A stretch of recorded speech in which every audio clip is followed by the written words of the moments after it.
So in Flint, where the water has been proven over and over scientifically that it's poison, it's toxic, it's not getting better, we pay the highest rates in the nation for the lowest quality water.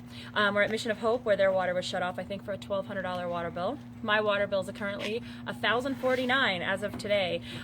We don't want to pay it, we keep fighting to pay it, but what happens if you don't pay the water?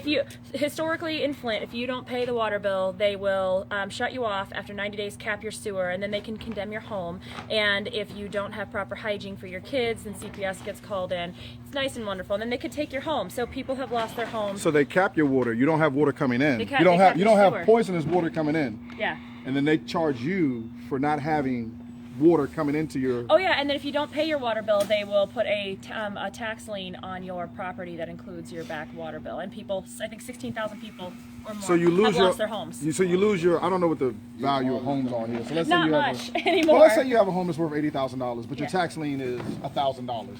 You lose your $80,000 home to a $1,000 tax lien, plus your $1,000 water bill, which you don't have the $3,000 to pay the tax lien or the water bill. So now they have your house and your property for $2,000 and your kids. Yeah, if you have no home, they can take your kids. Now, they keep saying they put a pause on shut-off since we made it a huge national deal.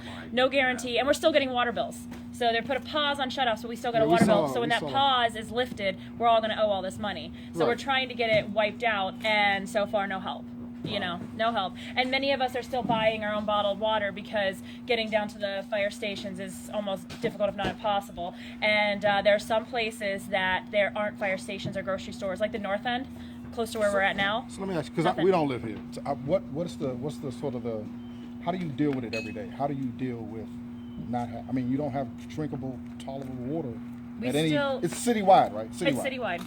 Unfortunately, we still have to bathe in it, so you're still getting exposed. I have a doctor's appointment at 3:30 because I'm not getting any better. When my family were dealing with seizures, anemia, bone loss, bone breakage, diverticulosis, liver failure, and that's just me.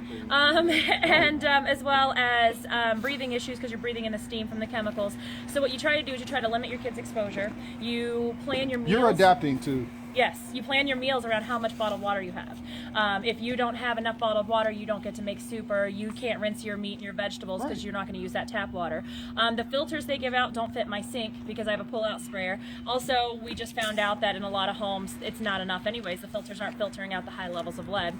So we just found out people who thought they were safe are not, that the little plastic filters, surprise, may not be working. Is anybody giving you like testers? Are you able to test the water? Like we have to. Right now the EPA is in. For previously we were having to go to the city and state to test, and then we had found out through research and Freedom of Information Act from Kurt Goyette from the ACLU that they were falsifying their tests. Sure, I mean, why? So yeah, so we have nobody to. Our trust is gone. We trust no one. So if somebody comes back and says your water's safe, there's just no way we can believe it. And in my house we have a copper service line, so our tub water turns blue every morning, and that's completely unsafe. It's a neurotoxin. Lead, solder, and welds hold our plumbing together. So every time I see blue water, I know that there's lead in there. Lead has no color. We also have aluminum, tin, and chromium in our water, which are all neurotoxins. Let me ask you a crazy question. Crazy question. Because, like I said, we're not here. What will it take to fix the problem? Because you're here. This is ground zero for you. You're living it every day. Yes. What will it take, if money were no object, what would it take to fix the problem? Because we don't know. Because we don't live here. Replacing the pipes. The pipes were damaged by the caustic, untreated Flint River water. And so that's the only thing that's going to fix this is replacing the torn up pipes. So they're just going to keep leaching the heavy metals into the water. And we're going to have to keep depending on people like you to come from DC. Yeah, to come from DC and all across the country to help us.